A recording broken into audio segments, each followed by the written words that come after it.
Je voudrais d'abord dire que je suis très heureuse d'introduire aujourd'hui la conférence de Gilbert Dahan et d'avoir ainsi l'occasion de rappeler à ceux qui la connaissent mal les grandes lignes de son œuvre, bien que trop rapidement, tant elle est riche et importante. Gilbert Dahan a consacré ses premiers travaux à la littérature et plus précisément au théâtre religieux médiéval, avec la publication d'une thèse de 3e cycle intitulée « Les éléments dramatiques dans le théâtre religieux en France, 10e-13e siècle », soutenue en 1972. Puis, il a déroulé le fil des éléments anti-juifs présents dans ce genre littéraire à travers de nombreux articles pour réorienter sa recherche vers une histoire à la fois culturelle et religieuse, en collaborant avec Bernard Blumenkrantz, qui avait fondé la NGJ en 1972. Le sillon de cette nouvelle recherche fut profondément creusé et conduisit à la publication d'une deuxième thèse, en histoire cette fois, qui est en réalité un monument majeur de l'histoire des relations entre chrétiens et juifs en Occident, les intellectuels chrétiens et les juifs au Moyen-Âge, polémiques et relations culturelles entre chrétiens et juifs en Occident, du XIIe au XIVe siècle, soutenue en 1987.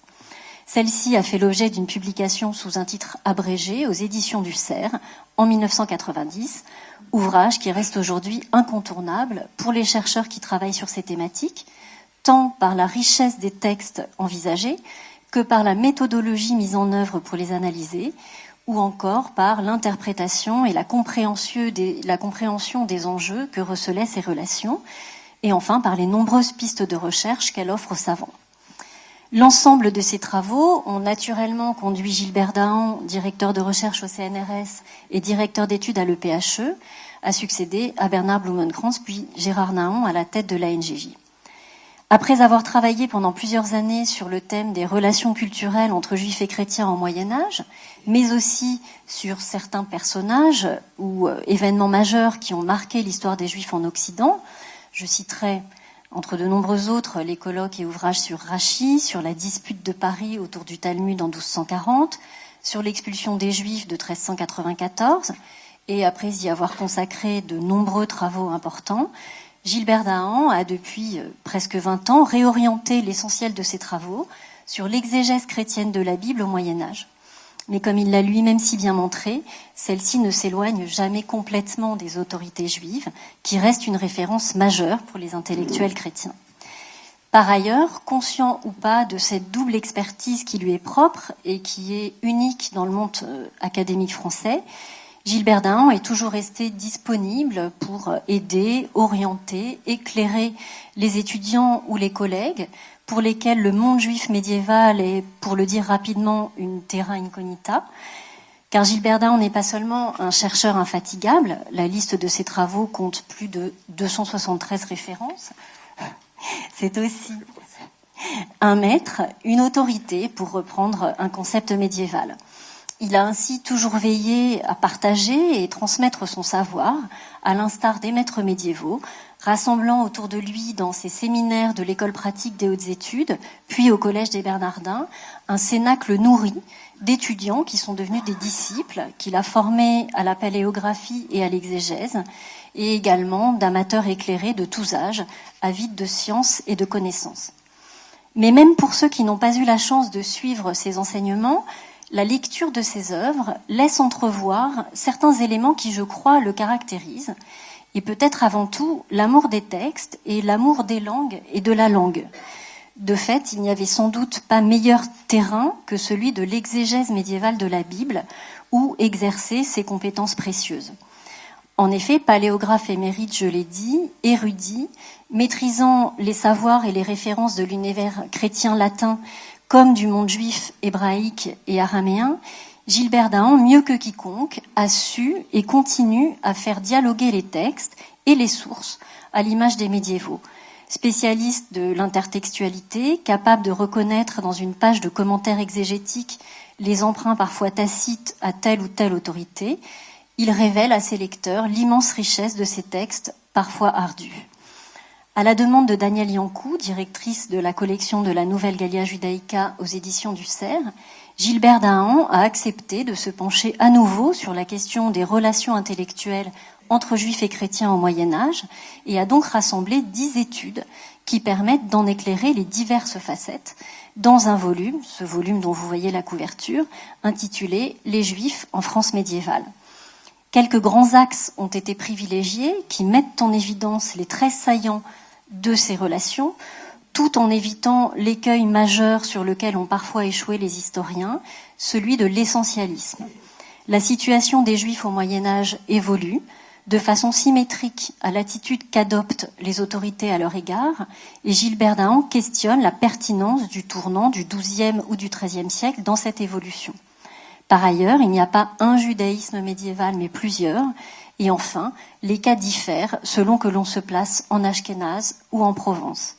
Et précisément, les 10 études du livre sont autant d'études de cas consacrées à des moments, des figures ou des contextes d'écriture emblématiques, significatifs pour eux-mêmes, mais aussi révélateurs d'une réalité à un moment donné. Les moments examinés sont particulièrement importants dans l'histoire des Juifs de France ou même d'Ashkénaze.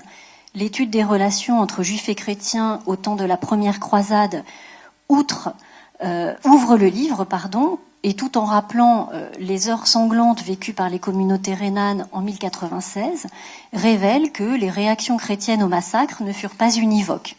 Si l'historiographie juive, influencée par les récits des chroniqueurs juifs médiévaux, a longtemps penché vers une lecture exclusivement lacrymale de la période, l'étude de Gilbert Dahan révèle que de nombreux intellectuels chrétiens désapprouvèrent la séquence et que l'Église elle-même avait pour tradition de protéger les Juifs tout en rappelant leur nécessaire soumission. Le deuxième moment, celui de la dispute de Paris en 1240, permet de mettre en évidence 2 aspects fondamentaux des relations intellectuelles entre Juifs et chrétiens, l'affrontement religieux à travers la polémique savante, à laquelle Gilbert Dahan a consacré de nombreux travaux, et la découverte par les chrétiens de l'importance du Talmud pour les Juifs du Moyen-Âge. Le troisième moment, l'affaire des billettes en 1290, éclaire d'un jour particulier ce qui constitue peut-être le dernier tournant dans l'histoire de la présence juive en Occident, la fin du XIIIe siècle, avec un avatar parisien de ce que l'on appelle parfois les légendes du sang, c'est-à-dire les inventions de crimes rituels. En l'occurrence, la chronique anonyme rapporte les violences infligées par un juif parisien à une hostie et les miracles qui clôturent l'épisode. Quant aux figures retenues dans l'ouvrage, elles sont au nombre de 3. Rachi, le sage de Troyes, mort en 1105, dont les commentaires sur la Torah et le Talmud ont révolutionné l'exégèse tant juive que chrétienne, puisque les intellectuels chrétiens, à partir du XIIe siècle, en appellent à Maître Salomon pour faire valoir la pertinence de leurs interprétations. Rachi, donc, est un symbole majeur de l'éclat du judaïsme ashkénaze. Autre figure fondamentale, celle de Gersonide, philosophe et scientifique provençal du XIVe siècle, qui profite du contexte plus longtemps favorable aux Juifs dans le Midi pour déployer sa science et bénéficier des échanges féconds avec ses confrères de séfarades. Enfin, Bernard de Clairvaux, mort en 1153, cistercien, fondateur de l'abbaye de Clairvaux, immense intellectuel, parfois censeur, ayant assumé des responsabilités dans son ordre, mais aussi à l'échelle de toute la chrétienté, autorité spirituelle et morale, interlocuteur des plus grands acteurs de son temps, qui désapprouva ouvertement et fermement les exactions anti-juives perpétrées à l'occasion de la deuxième croisade pour laquelle il avait lui-même prêché. Pour ce qui est des contextes d'écriture, 2 sont privilégiés dans le recueil, dont le premier concerne les Juifs dans le théâtre religieux en France du XIIe au XIVe siècle. Comme le rappelle Gilbert Dahan, le théâtre au Moyen-Âge en Occident est avant tout de nature liturgique.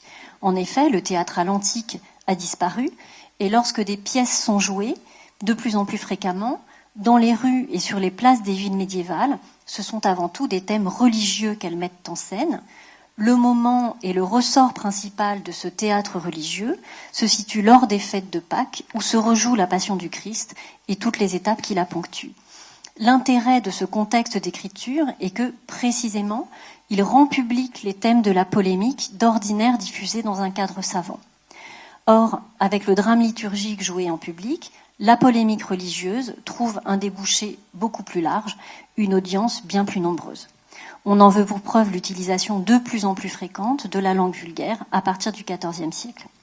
Deuxième contexte d'écriture, les miracles de Notre-Dame, récit unique ou sous forme de recueil de miracles de la Vierge, dans lesquels les Juifs jouent un rôle non négligeable.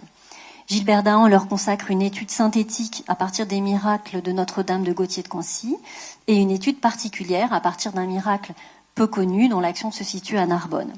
Il présente l'intérêt d'évoquer une question importante de l'histoire des Juifs en Occident, celle de l'origine des communautés juives médiévales, en l'occurrence celle des Juifs de Narbonne, et plus encore de cette institution à laquelle l'historiographie s'est intéressée, la royauté juive de Narbonne. On le voit, les thèmes couverts par le livre sont nombreux et permettent d'éclairer de diverses manières, à partir de points de vue différents, le vaste sujet des Juifs en France médiévale. La conférence d'aujourd'hui permettra de l'approcher de plus près et je cède à présent la parole à Monsieur Gilbert Dahan. Écoutez, merci infiniment Claire pour cette magnifique présentation, beaucoup trop bienveillante pour mes travaux et qui a fait le tour d'une manière extrêmement intelligente de ce que j'essaye d'apporter dans l'ouvrage dont il est question ce soir. Alors avant de commencer de parler de mon sujet, je voudrais rendre hommage à deux chercheurs dont vous avez parlé évidemment, qui ont illustré l'histoire des Juifs en France au Moyen-Âge, l'un étant mon maître Bernard Blumenkranz, qui a dirigé ma thèse sur les rapports entre juifs et chrétiens, et puis également Gérard Naon, qui vient de disparaître malheureusement, qui lui a été un spécialiste de l'épigraphie juive et également des communautés du sud-ouest de la France et de beaucoup d'autres choses. Voilà, donc alors ces deux grands historiens m'ont précédé à la direction de la Nouvelle Galliae Judaica, équipe de recherche à laquelle Claire a fait plusieurs fois allusion. Donc cette équipe s'appelle Nouvelle Galliae Judaica en référence à un ouvrage fondamental qui s'appelait Gallia Judaica et qui est dû à un savant allemand de la fin du XIXe siècle, Henri Gross. Cet ouvrage a été publié en français et il s'agit essentiellement d'une sorte de répertoire des localités dans lesquelles il y avait des Juifs en France. Le but de Henri Gross, on le connaît sous son nom français de Henri et non pas son nom allemand de Heinrich. Donc, le but était un but de toponymie. Essentiellement, il s'agissait pour lui de répertorier dans les écrits des Juifs de France et d'ailleurs au Moyen-Âge tous les noms de localités en hébreu, qu'il y ait eu ou non des Juifs là-dedans. Alors, l'équipe fondée par Bernard Blumenkranz a enrichi ce propos et s'est donné pour but de faire l'inventaire de la présence des Juifs en France au Moyen-Âge. Le résultat a été une série de publications partielles, mais il n'y a pas de publication globale pour le moment. Et l'essentiel est contenu dans un fichier tout à fait remarquable qui est dans les locaux de l'équipe. Voilà. Donc, à ma suite, Daniel Yankouagou, dont on a parlé également, a pris la direction de cette équipe, puis Juliette Sibon, et l'équipe est maintenant dans les mains expertes de Claire Soussen. Donc voilà. Et nous espérons qu'elle arrivera à ces publications qui sont fondamentales, je crois, pour la connaissance non seulement des Juifs, mais de l'histoire en général.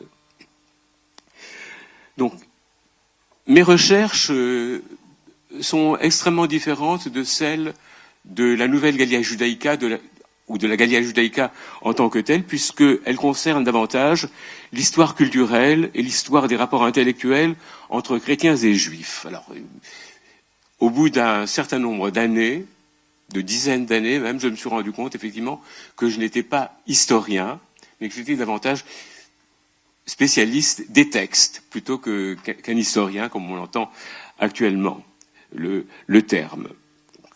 L'étude des textes est quelque chose d'assez passionnant. J'espère que j'aurai le temps de vous le montrer dans un petit moment. Alors évidemment, il ne peut pas être question de brosser en 3/4 d'heure un tableau de l'histoire des Juifs en France au Moyen-Âge Cela touche à l'histoire politique, à l'histoire culturelle, à l'histoire religieuse, à l'histoire sociale. Cela constitue un ensemble tout à fait passionnant, mais qui demanderait un temps infini, ne serait-ce que pour exposer les thèmes principaux. Aussi vous proposerai-je un aspect particulier de cette histoire, qui correspond du reste le mieux à mes recherches actuelles, puisqu'il s'agit de divers aspects de la rencontre autour de la Bible.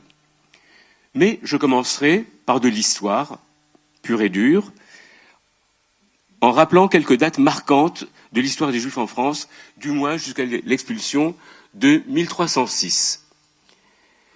Et je ne commencerai pas par un fait historique majeur, mais simplement par l'évocation d'une pierre tombale. Alors, c'est d'une manière sûre une inscription juive. Elle provient du cimetière de Narbonne et est conservée au musée d'art et d'histoire de cette ville. Elle a été étudiée maintes fois, notamment par Bernard Blumenkranz et Gérard Nahon. Alors, elle se présente de la manière suivante. Elle est surmontée d'un chandelier à 5 branches et donne en latin le texte suivant que je vais traduire. Ici reposent en paix les 3 fils de bonne mémoire du sieur. Alors, je traduis ainsi le latin Domini. Bon, généralement, on le traduit par seigneur. Bon, sieur me paraît plus approprié dans ce contexte-là. Les 3 fils de bonne mémoire du sieur Paragorus, fils de feu sieur Sapodus, c'est-à-dire Justus, Matrona et Dulciorella, qui vécurent Justus 30 ans, Matrona 20 ans, Dulciorella 9 ans. Et il y a quelques mots en hébreu, Shalom al Israël. On revient au latin. Ils moururent la 2e année du seigneur roi Égica. Alors, cette dernière donnée nous permet de situer la pierre entre le 24 novembre 688 et le 23 novembre 689. Alors, nous n'allons pas nous interroger sur les circonstances de la mort de ces 3 jeunes personnages, dont l'âge va de 9 à 30 ans. Bon, on ne sait pas s'il y a eu une épidémie ou quelque chose comme cela, mais je ferai quelques observations générales. Alors, premièrement, l'inscription est en latin, avec une formule en hébreu, mais aussi des mots qui suggèrent un texte en hébreu sous-jacent, comme de bonne mémoire, qui rend certainement la formule habituelle Zichrono Livracha. Les noms des personnes sont des noms latins.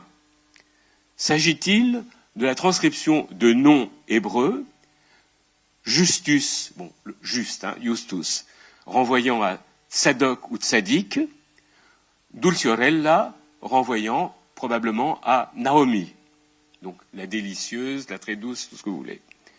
Ou s'agit-il plutôt d'une adaptation de noms vernaculaires? Alors, ce qui est intéressant, c'est l'intégration totale au contexte culturel, avec comme marque identitaire le chandelier et l'expression en hébreu. Alors, je disais qu'il s'agit de la première inscription sûrement juive pour ces raisons-là. Mais plusieurs inscriptions plus anciennes ont pu être identifiées comme juives. À Antibes au IIe siècle, à Lyon au IIIe siècle, à Béziers au IVe siècle. Mais aucune ne contient d'éléments identitaires. Celle d'Antibes a seulement ces mots en grec, Justus, fils de Silas, vécut 72 ans. L'onomastique semble orienté vers des personnages juifs, et il en est de même des autres pierres. Ce qui est intéressant dans ces données-là, c'est qu'il y a intégration totale dans un milieu donné où les langues de culture sont successivement le grec, au bord de la Méditerranée, donc langue de culture, pas langue vernaculaire, langue de culture, le grec, puis le latin. Cette situation semble persister quelques siècles. J'ai écrit autrefois un article au titre quelque peu provocateur qui avait pour titre « Et si Clovis s'était fait circoncire ?» Je montrais que l'hypothèse n'était pas totalement absurde. Une partie non négligeable de la population de la Gaule, surtout méridionale, ayant été convertie au judaïsme, ce dont rendent compte les multiples décisions de conciles provinciaux qui mettent en garde les fidèles contre le judaïsme. Donc il y a à cette époque-là, bien que certains historiens ne soient pas d'accord là-dessus, il y a ce que Bernard Blumenkranz appelait une concurrence missionnaire entre juifs et chrétiens. Voilà. Les juifs s'efforçant de convertir au judaïsme, les chrétiens au christianisme. Alors, l'une des remarques de ces conciles concerne le fait, et on va voir pourquoi les gens pouvaient se convertir au judaïsme, le fait que les paysans comprennent beaucoup plus facilement les promesses de l'Ancien Testament. Bon, si tu observes les commandements, si tu obéis bien à ta mère et à ton père, si tu les respectes, tu auras une bonne récolte. Alors, ils comprennent cela beaucoup plus facilement que les dogmes fondamentaux du christianisme, à commencer par la Trinité. Donc, alors, il est bien possible, effectivement, que ces arguments-là, à un moment où il semblait y avoir une certaine propension d'une partie de la population vers un monothéisme et un abandon des pratiques païennes polythéistes, donc il y avait donc la possibilité d'aller vers le judaïsme ou vers le christianisme. Alors, cette coexistence a duré plusieurs siècles. A-t-elle été pacifique? Alors, je ne pense pas que ce critère soit adéquat. Alors, on peut parler de coexistence pacifique de nos jours ou au XIXe siècle éventuellement, mais c'est un critère qui ne marche pas au Moyen-Âge et encore moins pendant le Haut Moyen-Âge. Bon, les gens vivent ensemble, les gens très différents vivent ensemble, mais n'hésitent pas à se taper dessus à la moindre occasion. Pas seulement pour des raisons religieuses, mais pour des raisons de voisinage ou autres. Bon, donc alors, les mœurs ne sont pas aussi policées que de nos jours, enfin du moins qu'elles devraient être de nos jours, puisqu'on constate malheureusement que la réalité est très différente de ce qu'on imagine. Voilà. Alors si le bon roi Dagobert tente peut-être d'expulser les Juifs de son royaume entre 631 et 638, une légende à laquelle a fait allusion Claire tout à l'heure, attribue à Charlemagne d'avoir autorisé les Juifs de Narbonne à avoir à leur tête un roi juif, Nassi en hébreu, d'ascendance davidique, institution qui dure jusqu'au XIIIe siècle. Mais si l'on prend brutalement la succession des dates, il semble que l'on assiste à une série de catastrophes. L'historien avignonnais du XVIe siècle, Joseph à Cohen, caractérisera cette histoire comme une vallée de larmes, Hemek Abacha. C'est le titre de son histoire. Autour de l'an 1000, ce sont moins les terreurs dues à cette date considérée comme fatidique qui créent ici et là des émeutes contre les Juifs qu'une crainte de collusion avec les envahisseurs musulmans. La première croisade, dont j'étudie les répercussions dans un chapitre de ce livre, a des conséquences terribles en Allemagne. En France, seuls Metz et Rouen sont principalement touchés. On connaît le récit d'un moine de la fin du XIIe siècle, qui s'appelle Guibert de Nogent, qui raconte comment un enfant juif a été soustrait à la persécution. Devenu moine, cet enfant écrira plusieurs ouvrages. Il s'agit d'un personnage que j'ai étudié dans le contexte de l'exégèse, qui s'appelle Guillaume de Flay. Pour la seconde croisade, donc en 1146, il n'y a rien de tel. Mais il convient de rappeler la lettre que Bernard de Clairvaux envoie au monde chrétien d'Occident, que dont Leclerc, le grand spécialiste de Bernard de Clairvaux, qualifiait d'encyclique sur la croisade, lettre dans laquelle il dissuade les chrétiens de persécuter les juifs. Connu du chroniqueur juif de la seconde croisade, Ephraïm de Bonne, le souvenir de l'intervention de Saint Bernard perdure jusque chez Joseph à Cohen, où on a effectivement un chapitre sur l'intervention de Bernard de Clairvaux.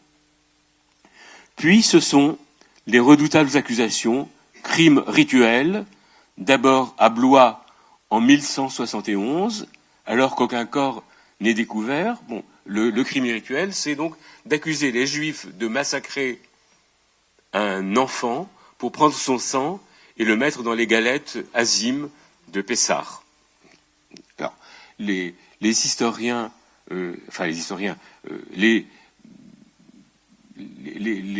personnes censées aussi bien juives que chrétiennes ont démontré l'inanité d'une telle accusation, puisque la consommation de sang est strictement interdite dans le judaïsme, et on trouvera au XVIe siècle un auteur, dont la spécialiste est ici présente, qui a écrit un traité pour réfuter cette accusation-là.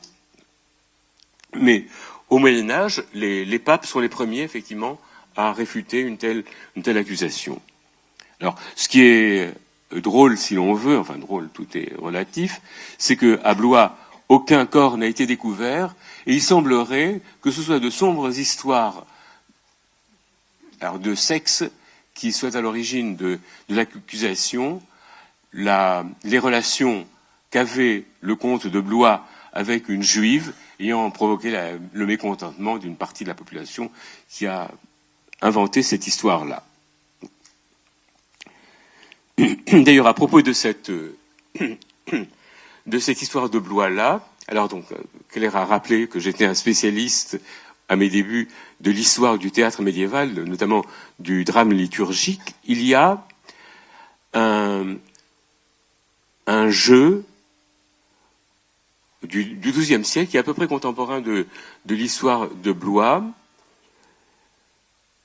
qui s'appelle Le Juif volé.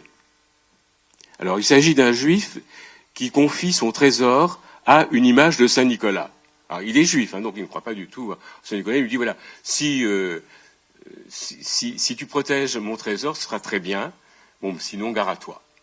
Alors, le juif part en voyage, des voleurs viennent, évidemment, ils font main basse sur le trésor, et l'image ne peut rien faire à ce sujet-là. Bon, alors, quoi qu'il en soit, par la suite, Saint Nicolas en personne interviendra pour que le trésor soit restitué à ce juif-là. Mais la chose qui est très intéressante, c'est donc, comme vous le savez ou ne le savez pas, les drames liturgiques sont du théâtre chanté.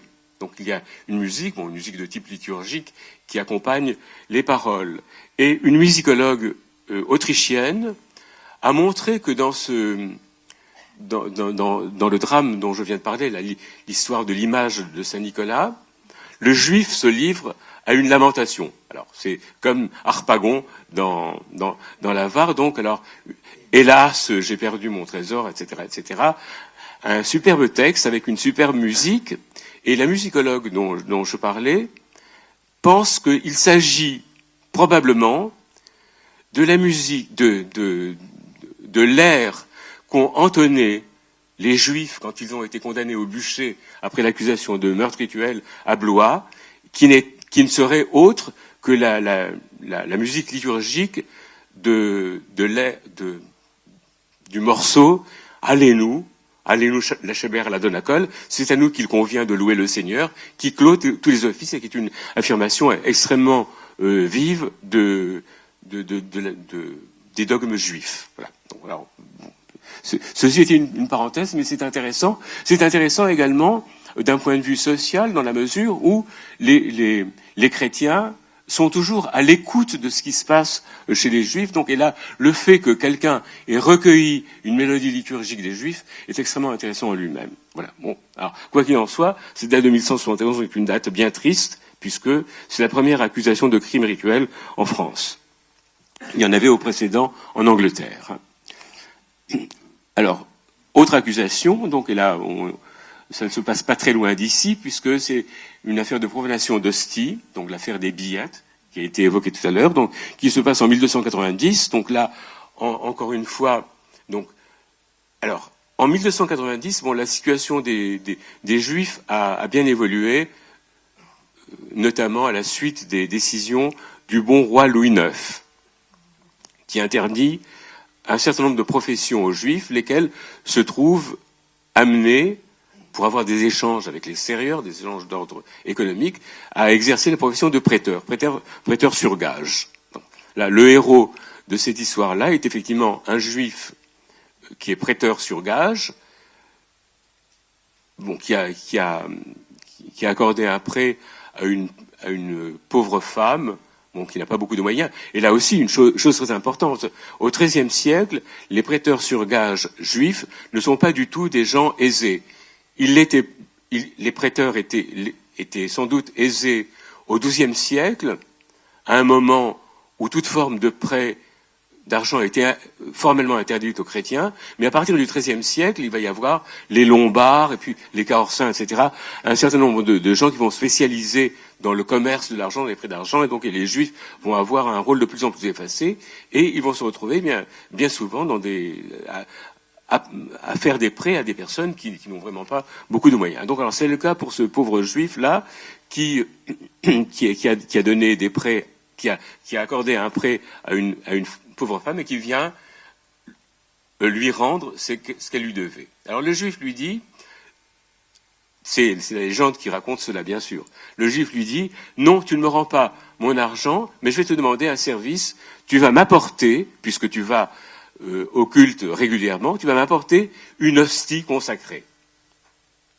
La femme accepte ce marché-là, donc vient apporter une hostie aux Juifs, donc, alors, qui va la poignarder, et la jette dans une marmite bouillante, donc du sang en jaillit. La femme qui est témoin de cela va raconter tout cela aux environs, et donc, bien, alors bon, il y a toute une émeute contre le Juif, mais il semble que le Juif n'ait pas été massacré, qu'il se soit converti.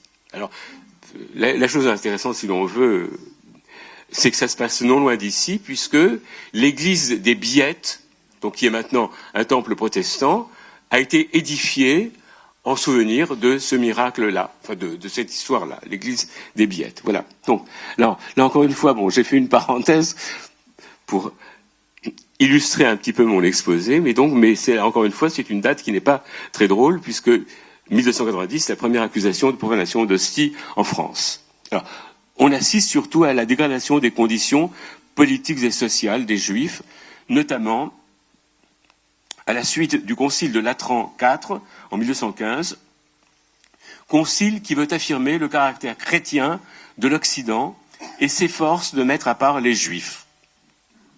Interdiction de fonctions où ils exerceraient l'autorité sur des chrétiens, port d'un signe distinctif, etc.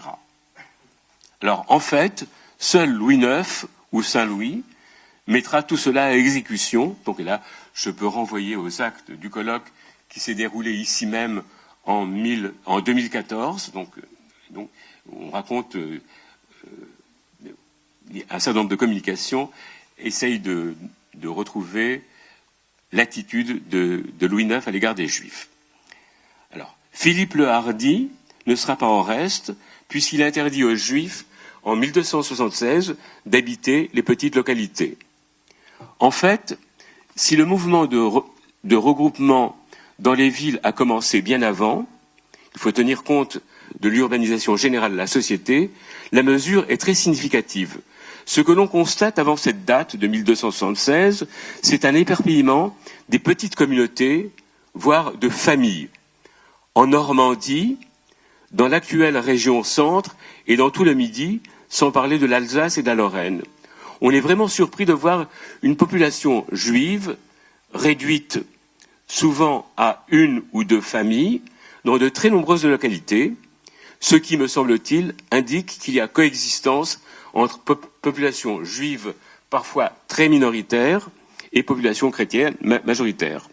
Une trace de cela est le nombre de rues des Juifs, rue de la Juiverie, ou les équivalents allemands et de Languedoc, dont le nom subsiste jusqu'à aujourd'hui.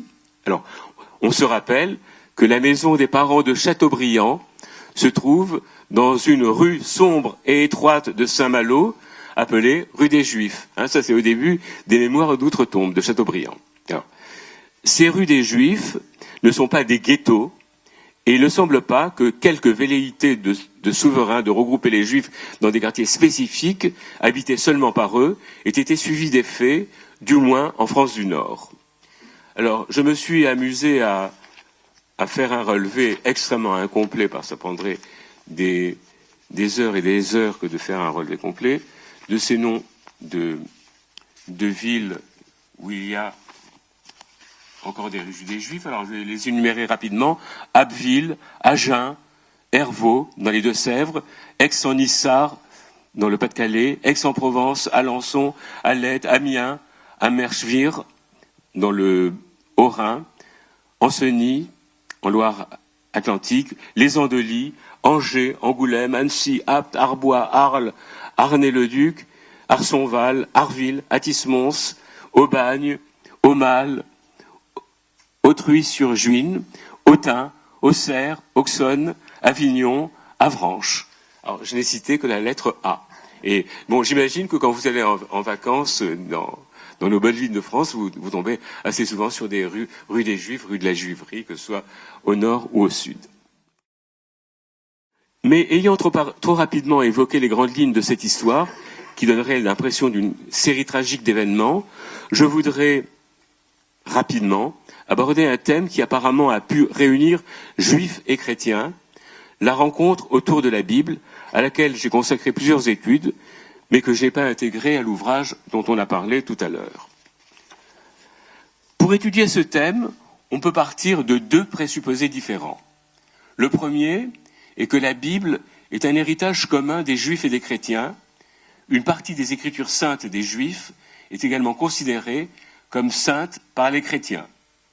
Autre présupposé, par essence, l'approche que font les chrétiens de l'Ancien Testament ne peut être qu'anti-juive, de même que la lecture juive de la Bible ne peut être qu'anti-chrétienne. Alors, une proposition effectivement qui est très choquante, notamment aujourd'hui. Alors, évidemment, il faut nuancer ces deux positions caricaturales, mais qui sont finalement au départ de la séparation entre exégèse juive et exégèse chrétienne, tout en laissant ouvertes, et c'est là peut-être le plus important, les possibilités de lecture commune.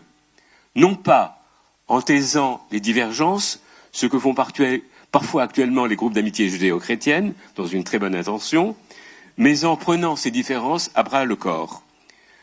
J'avais dit autrefois que la controverse judéo-chrétienne au Moyen-Âge, dont on a plutôt une image caricaturale, donc on se tape dessus plutôt qu'on échange calmement des arguments. Alors, j'avais dit donc que cette controverse avait les conditions d'un vrai dialogue dans la mesure où le je et le tu étaient assumés d'un côté comme de l'autre. Mais nous en reparlerons.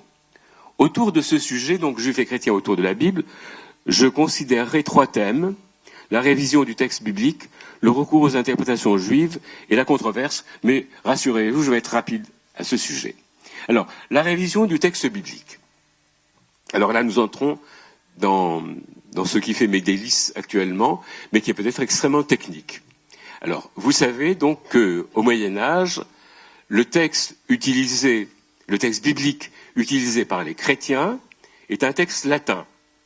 Le texte de la traduction faite à la fin du IVe siècle, au début du Ve, par un père de l'Église qui s'appelle Jérôme. Alors, ce texte traduit pour l'Ancien Testament directement sur l'hébreu a été répandu à partir du VIe, VIIe siècle et a été imposé à l'Empire d'Occident par Charlemagne. Alors, on se gausse toujours de Charlemagne, créateur de l'école et tout s'ensuit, mais il y a une part importante de vérité dans cette croyance populaire, même si il était probablement analphabète. Enfin bon, tout étant analphabète, il a fait des grandes choses. C'est lui, effectivement, qui a répandu les établissements où l'on enseignait. Alors les écoles, si vous voulez, bien qu'il y ait eu des écoles précédentes. Oui, alors Claire. Si je peux me permettre de vous interrompre 2 secondes, Éginard, dans sa Vita Caroli, décrit Charlemagne étudiant de manière très très studieuse, pratiquement avec des manuscrits sous son lit, tellement il était désireux d'apprendre à lire. Oui, enfin bon, ça c'est Éginard, donc qui fait un panégyrique de Charlemagne, qui dit cela. Bon, enfin bon, en tout cas, qu'il soit analphabète ou cultivé comme vous le dites, il est sûr qu'il a fait énormément de choses. Bon, et par exemple, l'une des choses la plus étonnante, c'est d'imposer à l'Occident, alors non seulement le texte latin de la Vulgate, qui se substitue aux anciennes traductions qui étaient faites, elles, sur le grec, donc qui étaient moins intéressantes, moins directement reliées à la Veritas Hebraica. Bon. Alors non seulement il impose ce texte-là, mais il demande à l'un de ses plus fidèles serviteurs, si on peut dire, Alcuin,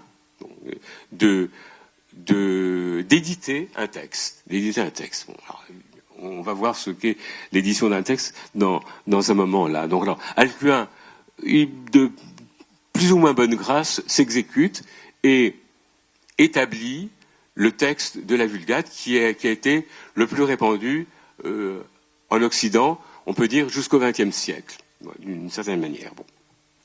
Alors, ça nous intéresse moins dans la mesure où Alcuin s'est contenté de faire une collation, une comparaison des manuscrits latins entre eux. À la même époque que Alcuin et donc que Charlemagne, un autre personnage se livre lui aussi à une étude du texte latin de la Bible. Il s'appelle Théodulphe, d'origine wisigothique. Il est vers 1780 à la cour de Charlemagne. Il sera évêque d'Orléans en 798, et c'est lui qui construit par exemple la chapelle de Germigny, que je conseille à chacun de visiter. C'est un bijou de l'architecture du Haut Moyen-Âge. Bon, malheureusement pour lui, il tombe en disgrâce après 817. Bon, alors, le fait qu'il soit tombé en disgrâce explique sans doute que les efforts qu'il a faits en vue de l'établissement du texte biblique n'aient pas été couronnés de succès, que c'est au contraire la personne officiellement chargée de cela par Charlemagne, Alcuin, qui a diffusé ces textes-là. Alors, mais Théodulphe nous intéresse très vivement parce que lui a comparé le texte latin de la Bible au texte hébreu. Et on conserve un certain nombre de manuscrits qui contiennent les notes qu'il a prises ou que des copistes ont copiées. Par exemple, le manuscrit latin 11937 de la Bibliothèque nationale contient des notes marginales, que je ne vais pas énumérer, mais je vais simplement dire que très souvent, quand Théodulphe constate qu'il y a une différence entre la traduction latine de Jérôme et l'hébreu du texte massorétique, il note, en hébreu, il y a ceci ou cela. Bon, c'est extrêmement intéressant. Voilà. Alors, il n'est pas le seul à se livrer à ce travail-là, même si alors ça a été un échec, dans la mesure où on a 5 ou 6 Bibles de Théodulphe, mais c'est pas grand-chose à côté des centaines ou des milliers de Bibles qui remontent d'une manière plus ou moins lointaine à Alcuin. Mais alors donc, Théodulphe n'est pas le seul à se livrer à cette démarche-là. On va voir, au XIIe siècle, le cofondateur de Cîteaux, dont on a parlé de Bernard de Clairvaux tout à l'heure, donc le fondateur de l'ordre des Cisterciens, donc la cellule originelle des Cisterciens, c'est bien l'abbaye de Cîteaux. Alors donc là, nous avons le 3e abbé de cette abbaye, qui s'appelle Étienne Harding, qui est d'origine anglaise, mais peu importe, qui, alors, a fait construire l'église de Cîteaux.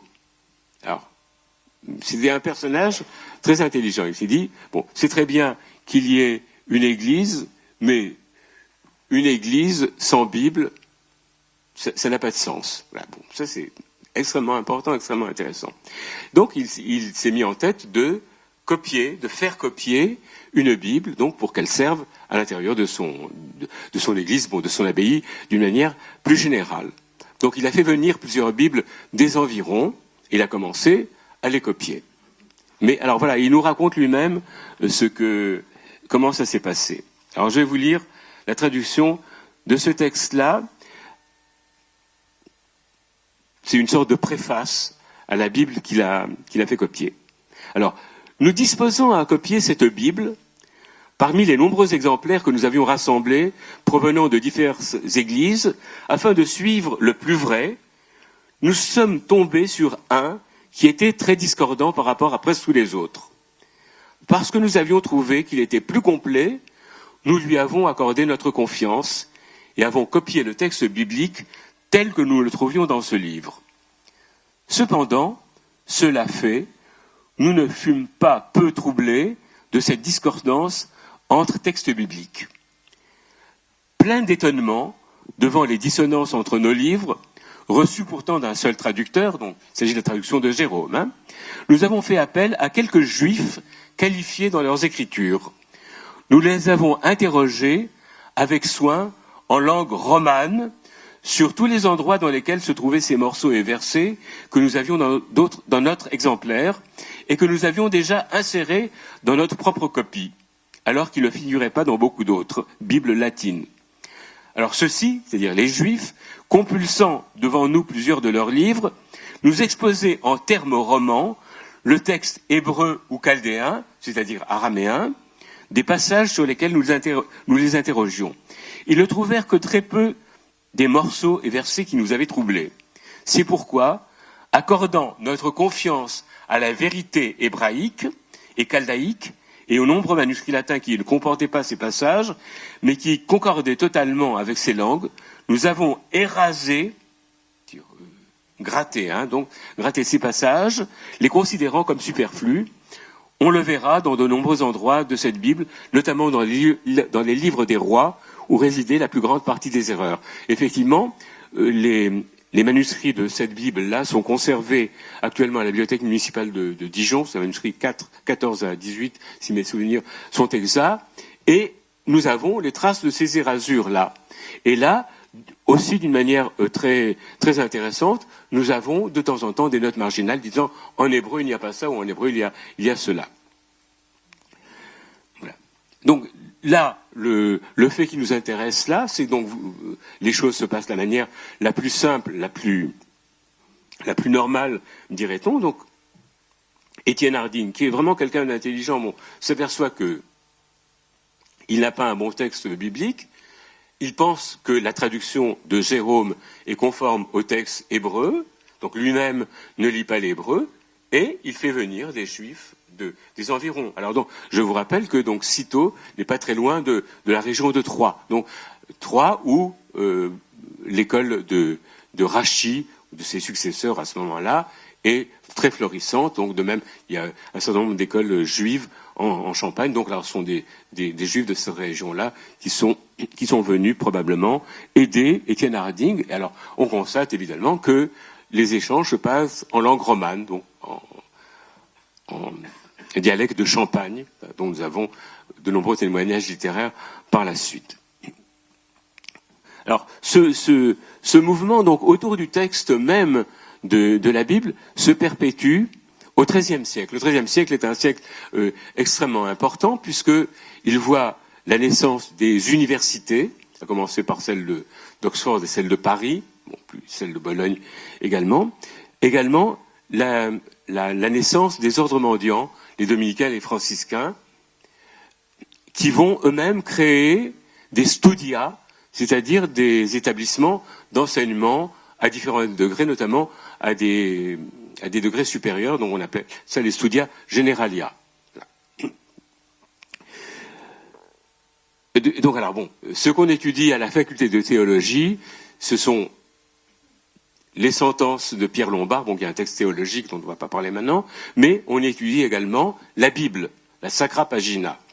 Alors, pour étudier la Bible, on a besoin de manuscrits qui comportent la Bible. Alors, c'est à ce moment-là que naît une production que je qualifie volontiers d'industrielle des Bibles, donc, notamment chez les libraires, éditeurs parisiens.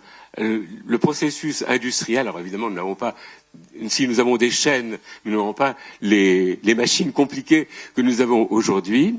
Alors, on découpe un livre, une Bible, en un certain nombre de cahiers.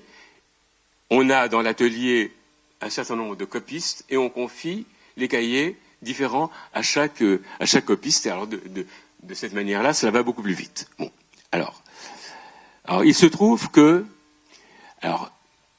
les libraires éditeurs font un travail trop rapide, semble-t-il. Alors on aura 40 ans plus tard un grand savant qui s'appelle Roger Bacon qui se lamentera de ce que on a confié ce travail-là à des gens qui étaient analphabètes, bon, les libraires, mais ce qui est pire que cela, ils étaient mariés. Bon, donc, ils pouvaient faire que des bêtises dans ces cas. Voilà. Donc, alors bon, quoi qu'il en soit, des gens mieux intentionnés que Roger Bacon se sont rendus compte, effectivement, que dans les Bibles diffusées par les libraires parisiens, il y avait un certain nombre de fautes et d'erreurs, et ils se sont mis en tâche de les corriger.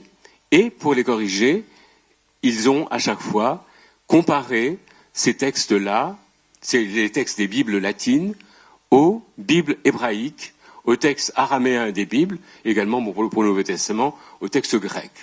Voilà. Alors là, il y a une différence par rapport aux deux cas que je vous ai cités, le cas de Théodulphe d'Orléans et celui de Étienne Harding.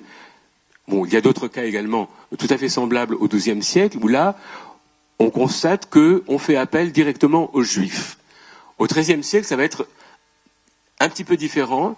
Dans un premier temps, ce seront des convertis, notamment à Paris, à Saint-Jacques, donc au couvent dominicain de Saint-Jacques, il y aura un juif converti qui s'appelle Thibaut de Cézanne, donc qui collabora à ce travail de comparaison du texte hébreu et du texte latin.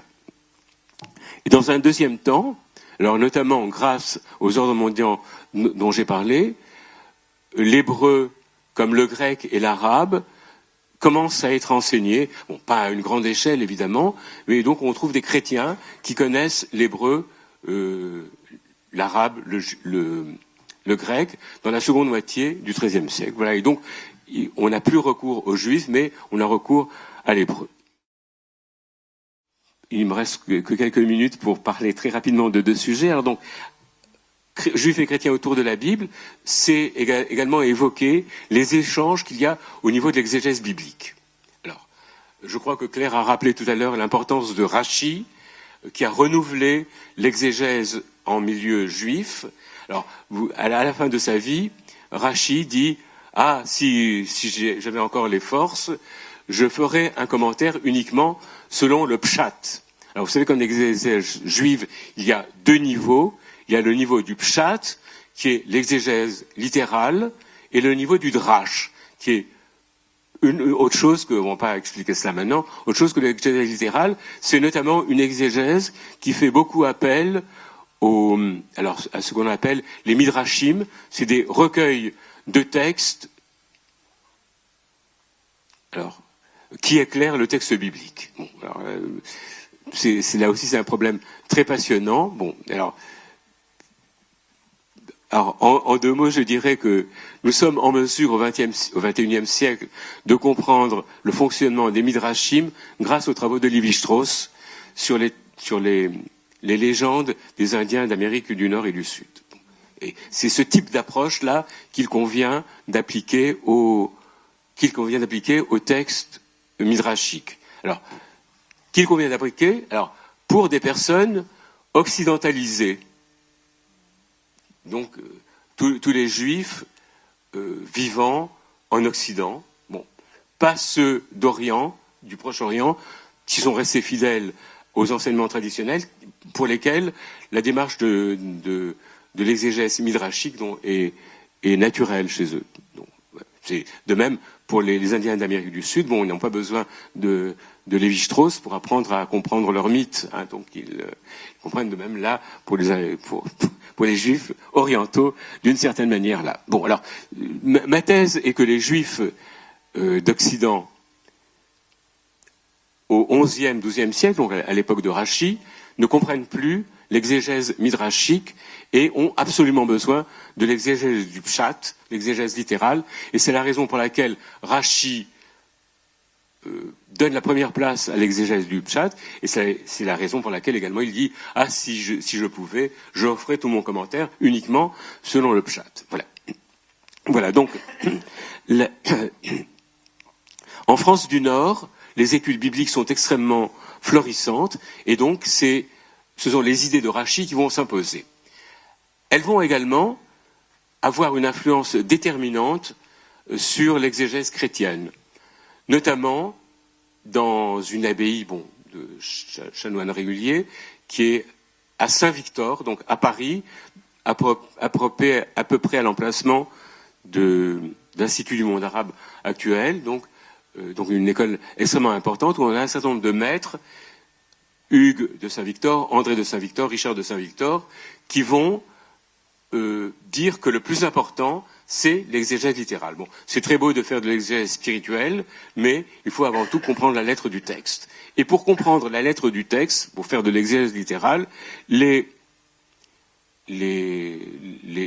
gens de Saint-Victor, de même que beaucoup d'autres exégètes chrétiens du XIIe siècle, vont s'adresser aux Juifs et leur demander comment ils comprennent cela. Bon, alors le problème est que les Juifs auxquels ils s'adressent sont de bons Juifs fidèles, moyennement instruits, si l'on peut dire, bon, qui savent lire évidemment l'hébreu et qui connaissent l'exégèse, mais qui ne sont pas à la pointe des progrès en herméneutique. Donc ils vont leur transmettre tout ce qu'ils ont dans leurs commentaires, c'est-à-dire un mélange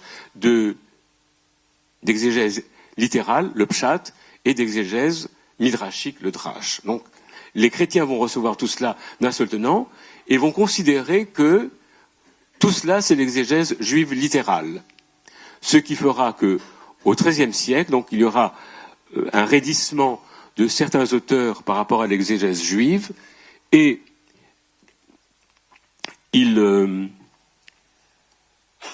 sépareront.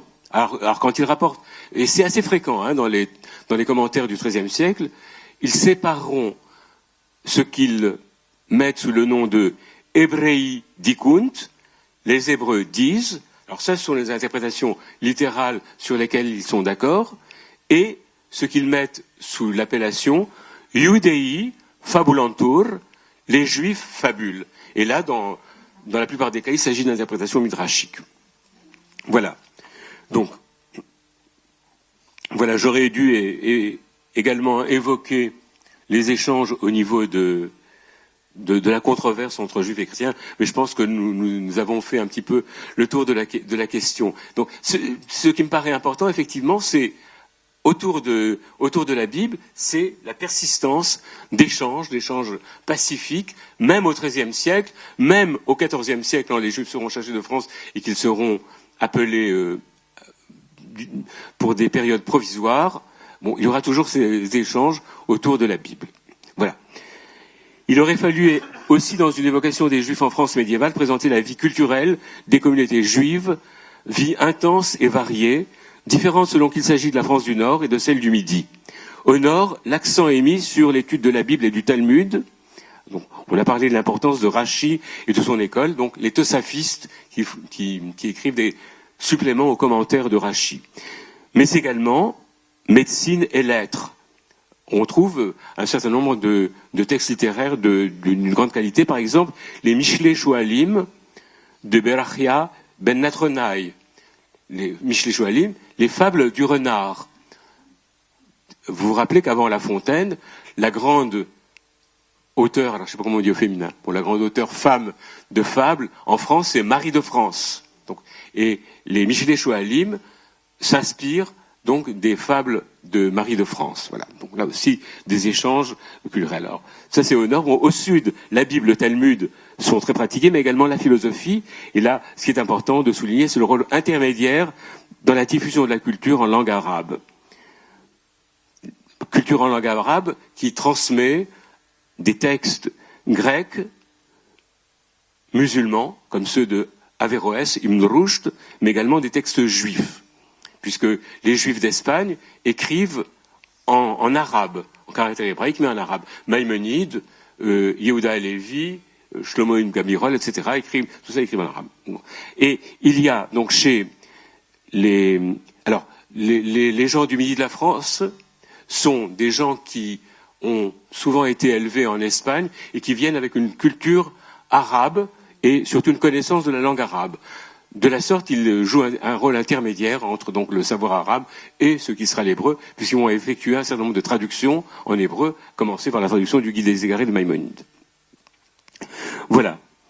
Donc, alors, on peut également souligner la vitalité des communautés juives du sud de la France, puisque lors de l'expulsion de 1306, donc au moment où tout le monde, enfin une partie des Juifs de France vont être expulsés, ils n'ont rien de mieux à faire que se disputer entre eux d'une manière très virulente pour savoir s'il est permis d'étudier les philosophes. Voilà.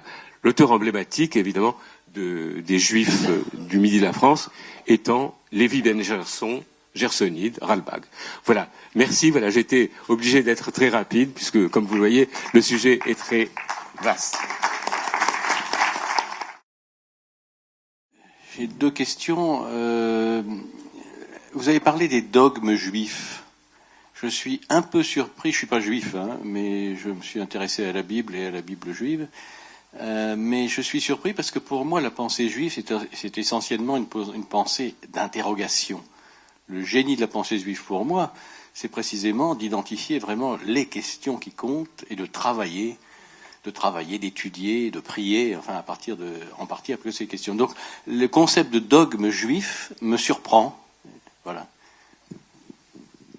Bien, vous avez 1000 fois raison, effectivement. Donc dans le judaïsme, les dogmes sont quelque chose d'assez différent, ont un rôle très différent. Il n'en demeure pas moins qu'il y a, même si beaucoup de philosophes juifs actuellement s'opposent à cette idée-là, il y a des dogmes. Il y a ceux qu'énumère le schéma. Écoute Israël, l'Éternel notre Dieu, l'Éternel est un. Premier dogme, la croyance en un Dieu unique, qui est transcendant. Il y a les 13 articles de foi de Maïmonide. Également, alors on peut dire que ce ne sont pas des dogmes si l'on veut être à la mode, mais il s'agit quand même de fondements de la foi juive. Et on peut effectivement avoir une approche très différente en disant finalement ce ne sont pas des dogmes, même Dieu n'existe pas.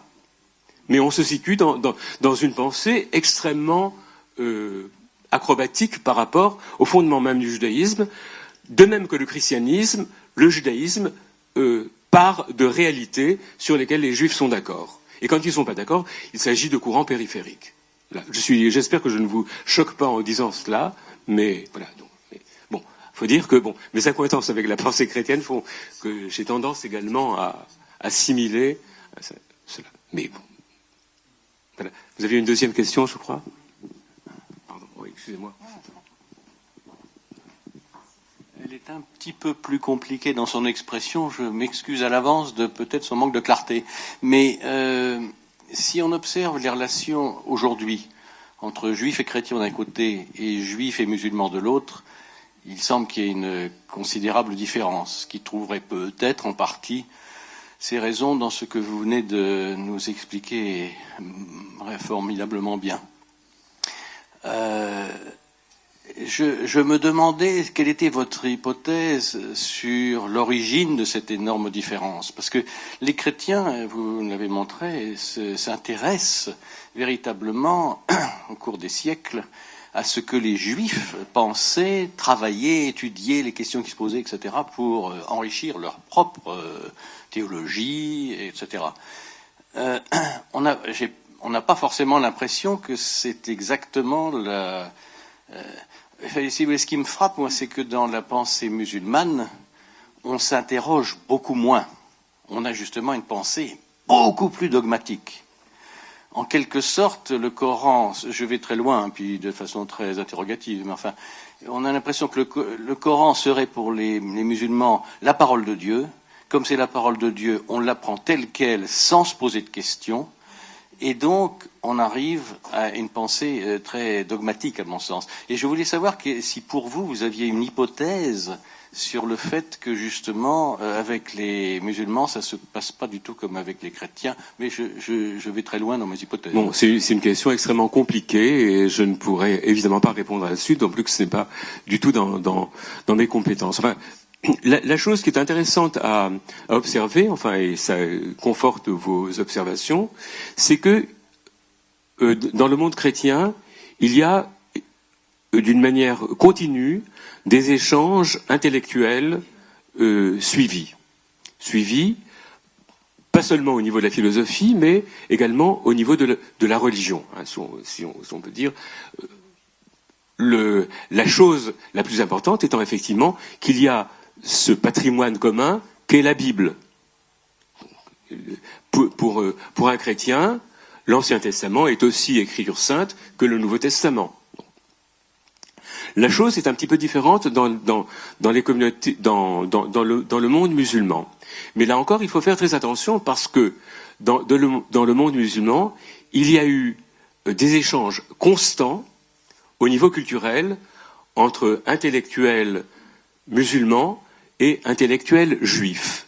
Alors, il faut rappeler par exemple que c'est grâce aux juifs qu'une grande partie de l'œuvre d'Averroès, une importance considérable d'un point de vue philosophique, non seulement en Occident mais également en Orient, qu'une grande partie a été conservée donc, par les traductions qu'ont faites par les traductions hébraïques qu'ont faites les Juifs. Donc il y a ces échanges-là, mais comme vous l'avez fait remarquer effectivement, ces échanges concernent davantage les sciences, l'astronomie, la médecine et tout le reste, la philosophie bien sûr, mais il ne semble pas qu'il y ait des échanges, à ma connaissance, mais là je ne suis pas du tout spécialiste de cela, au niveau des réalités de la religion. Et ce qui est assez surprenant, effectivement, c'est alors que j'essaye de montrer que, au Moyen-Âge notamment, il y a un regard du monde chrétien sur le monde juif. J'en ai parlé tout à l'heure avec l'air de Halénou dans un drame liturgique.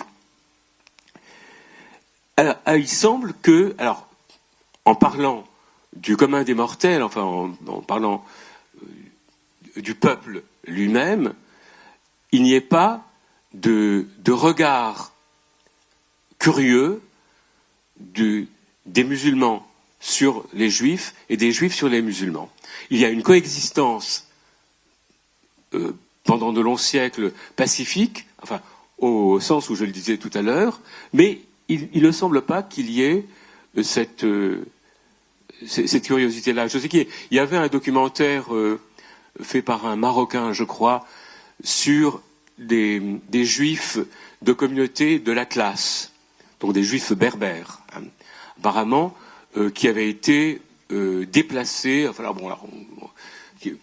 qui avaient émigré, on va dire de manière plus neutre, en Israël. Alors, l'auteur de ce documentaire-là faisait parler aussi bien des juifs établis actuellement en Israël que des Marocains vivant toujours dans les villages de l'Atlas. Et à certains moments, il y a une description des rites juifs qui est assez hallucinante. On a l'impression qu'ils n'ont jamais vu de juifs. Par exemple, ils disent « Ah oui, ils s'entourent tous les matins, ils ont quelque chose autour de leurs bras. » Bon, ce sont les téphilines, évidemment. Voilà, donc, ça me surprend beaucoup parce que il y a une proximité locale, réelle, mais il n'y a pas, je crois, donc alors effectivement, il me semble que les juifs refusent refuser. Maintenant, le mouvement au Maroc, en tout cas, est différent. Refuser d'aller participer à on va pas dire à des rites, mais à des festivités religieuses des musulmans. De même, les musulmans, par rapport aux juifs, mais les choses évoluent. Si je peux me permettre d'ajouter juste une petite chose, pour le Moyen-Âge et au plan religieux, il y a une différence d'attitude de l'Église à l'égard des Juifs d'une part et à l'égard des musulmans d'autre part, qui tient tout simplement à la chronologie d'émergence des religions. Parce qu'évidemment, le judaïsme est premier et le christianisme ne peut pas faire abstraction de cette évidence. Et un des thèmes récurrents dans la polémique anti-juive, c'est précisément que le christianisme est le Vérus Israël. Alors que l'islam est apparu bien après le christianisme et à cet égard ne mérite pas d'être considéré puisqu'ils ne sont qu'infidèles. Enfin, même... oui.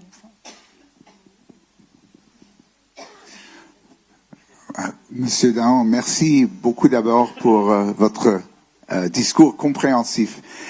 En 1290, excusez-moi, tous les Juifs ont été expulsés de l'Angleterre. Ils sont venus presque tous en France. Qu'est-ce qui est devenu d'eux? Est-ce qu'il existe des traces de leur intégration dans les communautés juives en France ou même à Paris médiéval? Alors, la première chose, c'est évidemment que ces juifs d'Angleterre sont francophones, puisque l'Angleterre est en grande partie francophone. Donc il y a déjà ce problème qui pose moins. On n'a pas, enfin, je ne suis pas du tout spécialiste de cela, mais je n'ai pas l'impression qu'il y ait beaucoup de traces de ces juifs d'Angleterre en tant qu'originaires d'Angleterre à la fin du XIIIe siècle.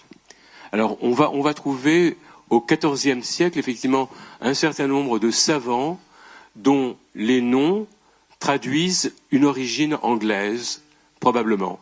Mais ça semble vraiment très peu. Alors il faut dire que, pour expliquer cela, que l'histoire des Juifs en Angleterre au XIIIe siècle a été très réduite, puisqu'il y a eu très rapidement des mouvements d'expulsion officiels ou non officiels, et que les Juifs sont revenus très souvent en Normandie. Alors en Normandie, nous avons énormément d'habitats juifs, y compris au XIIIe siècle. Voilà. Oui, c'est peut-être l'explication. En fait, il faudrait aller regarder dans les archives. Blumenkrantz l'avait fait. Oui, non. Gérard Naon a fait des travaux très importants sur les Juifs de Normandie, justement. Et il n'y a pas beaucoup de traces des Juifs d'Angleterre. Voilà. Mais là, c'est plus. Je ne peux pas vous donner une réponse sûre à ce sujet. Bonsoir. Ici. Voilà. Deux questions aussi très, très factuelles. Au gré des lectures sur le sujet, je tombe sur le récit de la colafisation à Toulouse. En 900 à 1000, j'ai pas trouvé énormément d'informations dessus. Si vous pouviez faire quelques petits développements sur le sujet, la colafisation. Et le deuxième point, aussi très factuel, la relatif à l'histoire des Juifs à Paris. Quels sont les éléments objectifs qui montreraient que Nicolas Flamel s'est enrichi lors de l'expulsion des Juifs sous Charles VI, s'il y en a. Voilà, merci. Je suis totalement incapable de répondre à la seconde question. Je n'ai pas été aussi loin dans le temps.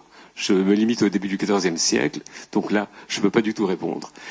Alors pour ce qui est de la première partie de la question, donc là, vous faites allusion à la colafisation à Toulouse, effectivement, qui est une pratique assez désastreuse, qui était que un notable de la ville devait gifler un notable de la communauté juive à l'occasion de la Semaine Sainte, donc la semaine qui précède Pâques. Donc alors c'est effectivement pour leur montrer bien qu'ils étaient coupables de la mise à mort de Jésus. Donc alors cette pratique s'est poursuivie pendant quelques décennies, alors avec parfois des adoucissements. Des adoucissements, c'est-à-dire que la gifle qui au début était extrêmement violente. Donc on nous raconte qu'il y a eu des morts à la suite de cela. Oui, ce ne sont pas les gifles qu'on donnait autrefois aux enfants quand ils avaient fait de grosses bêtises. C'est autre chose. Donc, par la suite, effectivement, il y a eu des arrangements qui ont fait que la gifle a été symbolique. Voilà. Mais ça n'a pas été sans mal. Voilà. Pardon, malheureusement, je pense que ça a disparu avec l'expulsion de 1306. Voilà. Il n'est pas certain parce que dans les canons d'un certain nombre de villes du Midi, on recommande bien aux Juifs de ne pas de ne pas sortir pendant la Semaine Sainte. Oui, c'est autre chose. Mais, oui, mais peut-être que. Ah non, là c'était un acte rituel, si je puis dire, enfin bien catalogué. Ouais. Donc et ça, j'ai pas l'impression que ce soit passé dans beaucoup d'autres villes. Non, là. Je crois qu'il y avait une question encore là-bas. Oui, bonsoir. Deux questions très factuelles aussi. Vous avez dit que on a retrouvé des épitaphes dans des cimetières et que la population se mélangeait, voire on avait de toutes petites communautés. Dans ce cas, y avait-il des cimetières juifs ou des carrés juifs à l'intérieur de cimetières, et comment se faisait le deal avec les populations chrétiennes? Et l'autre question aussi très factuelle, vous, en parlant du Concile de Latran, vous avez dit que le premier et très vite à le mettre en œuvre était Louis IX. Les autres populations occidentales l'ont mis je voudrais savoir à quelle époque elles l'ont mis en œuvre. Voilà. Très bien. Donc, alors, première question. Alors là, il y a eu des cimetières juifs, effectivement. Alors, pas dans les toutes petites localités dans lesquelles il y avait une famille, et je ne sais pas trop comment ça se passait si on allait dans une localité plus importante pour enterrer ces juifs, mais il y a eu donc des cimetières juifs dont on a encore des traces. Bon, on a beaucoup de traces en Alsace notamment, parce que cela s'est poursuivi jusqu'au XVIIIe siècle, hein, en quelque sorte. Voilà, donc je ne pense pas pouvoir aller plus loin là-dessus. Alors, la deuxième question, pardon, oui. Alors. Ailleurs en Occident, en péninsule ibérique notamment, on a trace de contrats d'achat de terres qui sont spécifiquement dévolus à l'inhumation des Juifs. Et les communautés juives disent qu'elles ont obtenu l'autorisation du roi ou de l'autorité locale de pouvoir inhumer leurs défunts dans ces endroits spécifiques. Oui, mais c'est la même chose en France. Hein. Oui. Oui.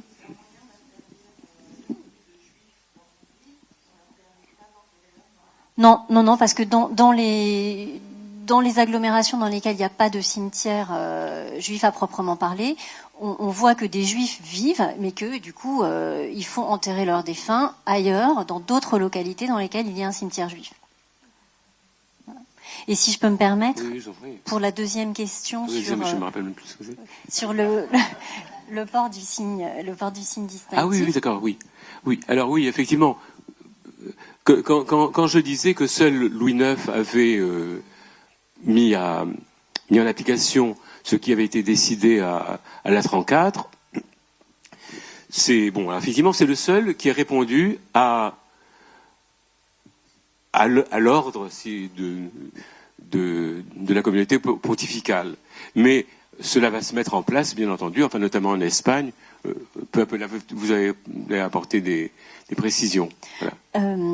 Alors Louis IX le met en application, mais pas tout de suite malgré tout. Avec oui, il y a un décalage dans le temps oui. Entre donc Latran IV et 1215, et donc il faut compter quand même plusieurs années avant que ce soit mis en place. En péninsule ibérique, dans la couronne d'Aragon, il faut attendre les années 1250, je dirais, 1260, et on a très très fréquemment des exemptions qui sont accordées. Et en fait, on voit même le pape se plaindre à plusieurs reprises de ce que la mesure n'est pas appliquée et que ça constitue un scandale. Par ailleurs, ce signe distinctif, on ne sait pas vraiment à quoi il ressemble. Enfin, en tout cas, il y a une certaine marge qui est laissée. Dans certains territoires, en Catalogne notamment, les Juifs portent une cape. Alors, les documents parlent de cape de pluie, qui les fait en fait, qui les rend finalement assez peu visibles. Et ils demandent le privilège de pouvoir porter ces vêtements-là, surtout quand ils sont en déplacement, pour éviter d'être pris pour cible. Bonsoir, je suis ici, au centre. Au sujet de la controverse qui a existé entre Norman Golb et Blumenkrantz à propos de la maison sublime à Rouen, est-on arrivé à un certain consensus et une décision, est-ce que c'était effectivement une maison d'études ou bien est-ce que c'était une synagogue? Et est-ce qu'on a ça c'est une première petite question. Deuxième petite question, est-ce qu'on a aujourd'hui des traces justement de liens qu'il y aurait eu entre les Juifs qui ont fréquenté cette maison sublime et les chrétiens qui habitaient tout autour à Rouen? Alors, la controverse était une controverse stupide, parce qu'il est évident qu'à cette époque-là, la synagogue était une maison d'études. Donc, alors, vouloir, comme l'a fait Norman Golb, séparer l'un de l'autre, était une position totalement irrationnelle. Voilà. Alors, nous avons en Normandie une très riche vie juive culturelle, notamment j'ai fait allusion aux Tosafot, donc aux Tosafistes, aux auteurs du complément aux commentaires de Rachi. Donc beaucoup viennent de Normandie, éventuellement de Rouen, mais également de beaucoup d'autres villes autour de Rouen. Au niveau des échanges culturels entre juifs et chrétiens, on aura, alors, Melachian Ben Atronaï est effectivement lui aussi de Normandie. Bon. Au niveau des échanges culturels, on aura au XIVe siècle, donc la très forte personnalité de Nicolas de Lyre, qui est un franciscain. Lyre, c'est la neuve Lyre, enfin qui est en Normandie, je crois dans le département de l'Eure, actuellement, donc qui cite à toutes les pages de son commentaire de la Bible Ra-Sa, c'est-à-dire Rabbi Salomon, c'est-à-dire Rachi, et qui cite également le Targum et un certain nombre de Midrashim. Voilà. Donc, à tel point qu'à la fin du XIXe siècle, les savants qui sont intéressés à lui pensaient qu'il était d'origine juive. Alors ce n'est pas du tout le cas. On ne sait pas trop comment il a appris cela, mais c'est certainement le fruit d'échanges à la fin du XIIIe siècle entre chrétiens et juifs en Normandie. Voilà. Il faut préciser que dans les sources latines qui évoquent les synagogues ou les maisons d'études, on trouve fréquemment associé schola sive synagoga. C'est-à-dire que dans les faits, il n'y a pas de différence. C'est à la synagogue qu'on étudie et qu'on apprend.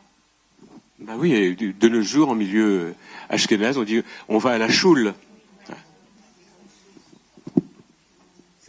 C'est la maison d'études aussi. Oui, moi c'est une remarque. C'est une remarque. Vous avez parlé des rapports entre les juifs et les chrétiens autour de la Bible et de l'exégèse. Vous n'avez pas parlé, ou alors c'était peut-être pas le sujet, dans le domaine scientifique. Et je pense à la faculté de Montpellier qui a été fondée par des médecins juifs. Il y a toujours leur nom dans le hall. C'est une légende ou c'est Oui, non, dire que ça a été fondé par des médecins juifs, c'est faux. Hein, donc la faculté, ça aurait été impossible.